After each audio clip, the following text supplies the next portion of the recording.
జగిత్యాల జిల్లా పోలీస్ శాఖ ఆధ్వర్యంలో గణేష్ నిమజ్జనోత్సవం బందోబస్తులో ట్రాన్స్జెండర్లచే ట్రాఫిక్ నియంత్రణ చేపట్టడం జరిగింది. గణేష్ నిమజ్జన బందోబస్తులో ట్రాన్స్జెండర్లను భాగస్వామ్యం చేయడం వల్ల సమాజంలో ప్రతి వర్గానికి గౌరవం, మర్యాద, సమానత్వం అందించే మంచి సందేశం వెళ్తుంది అని, తమదైన జీవన శైలిలో ఉండే వీరికి సమాజంలో వివక్షను పోగొట్టడానికి ట్రాఫిక్ విధుల్లోకి తీసుకోవడం జరిగిందని, ట్రాఫిక్ నియంత్రణలో 11 మంది ట్రాన్స్జెండర్లు ట్రాఫిక్ విధులు నిర్వహించడం జరుగుతుందని, ఈ అవకాశం తమకు దొరకడం అదృష్టమని ట్రాన్స్జెండర్లు తెలిపారు.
జగిత్యాల పోలీస్ డిపార్ట్మెంట్ వాళ్ళు మాకు ఇంత మంచి అవకాశం, ఎస్పీ గారు కానీ, డిఎస్పీ గారు కానీ, సిఐ కరుణాకర్ సార్ వాళ్ళు కానీ మమ్మల్ని ప్రోత్సహించి జనాలలో మాకున్న వివక్షతను దూరం చేయడానికి మాకు ఇంత మంచి అవకాశం ఇచ్చినందుకు మేము చాలా హ్యాపీగా ఫీల్ అవుతున్నాము.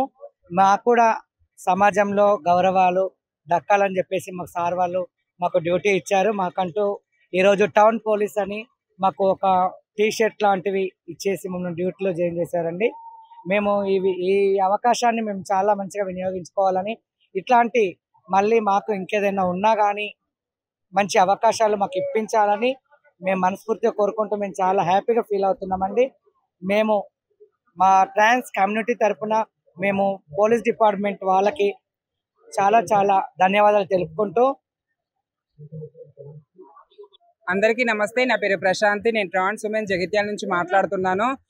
ఈరోజు మేమందరం ట్రాన్స్జెండర్స్. సో ట్రాన్స్జెండర్స్ అంటే చాలా వివక్షతకు, సమాజానికి దూరంగా ఉంటారని అందరికీ తెలుసు. కానీ జగిత్యాల పట్టణంలో ఉన్న పోలీస్ శాఖ వారు కానీ, ఎస్పీ గారు, డిఎస్పీ గారు, జగిత్యాల టౌన్ కి సంబంధించిన పోలీస్ శాఖ సిబ్బంది అందరూ కలిసి మమ్మల్ని ప్రోత్సహించి ఈ యొక్క గణపతి నిమజ్జనం యొక్క విధుల్లో మేము కూడా భాగస్వామ్యంగా ఉన్నాము. ఈరోజు మాకు ఇచ్చినటువంటి విధుల్ని మేము నిర్వర్తిస్తున్నాము. ఈ అవకాశం ఇక్కడితోనే కాకుండా తెలంగాణలో ఉన్న ప్రతి ఒక్క డిస్టిక్ లో మా యొక్క సేవలను ఈ పోలీస్ శాఖ వారు వినియోగించుకోవాలి. ఈ అవకాశం ఇచ్చినందుకు ఈ అవకాశాన్ని మేము సద్వినియోగం చేసుకుంటాము. ఇలాంటి అవకాశాలు మరెన్నో మాకు రావాలి. మంచి మంచి పొజిషన్ లో మేము ఉండాలి. మా యొక్క రిప్రజెంటేషన్ ని గవర్నమెంట్ కు మేము అందించాలని ఈ యొక్క మీడియా ముఖంగా నేను తెలియజేస్తున్నాను. మాకు సపోర్ట్ ఇస్తున్నటువంటి పోలీస్ శాఖ వారికి, మీడియా మిత్రులందరికీ మరొకసారి చాలా చాలా ధన్యవాదాలు తెలుపుకుంటున్నాను. Thank you so much.